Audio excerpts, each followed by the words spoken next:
আমি পিহু তোমাদের সাথে নতুন একটা মিনি ব্লগ শেয়ার করতে চলে এসেছি। কাঁধে মস্ত বড় একটা ব্যাগ নিয়ে হাঁটতে হাঁটতে বাস স্ট্যান্ডে পৌঁছে গেছিলাম। এখানে আসার পর বাসে উঠে পড়েছি। আর আমি কিন্তু একা যাচ্ছি না, সাথে আমি আমার আব্বুকেও নিয়ে নিয়েছি। আর আমরা যাচ্ছি আমার বড়দিদের বাড়ি মানে দুর্গাপুরে।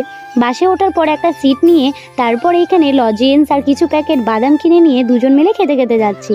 যখন ছোট্টটা ছিলাম তখন বাবা মার কাছে এই জিনিসগুলো কেনার জন্য কত না বায়না করতাম, আর এখন সেই জিনিসগুলোই বাবা মাকে আমরা জোর করে কিনে দিই।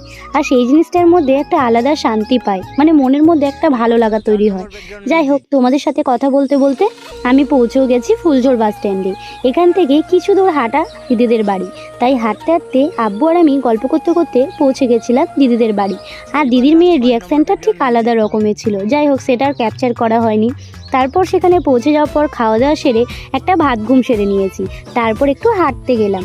চলো, আজকের মিনি ব্লগটা এখানে শেষ করছি। দেখা হচ্ছে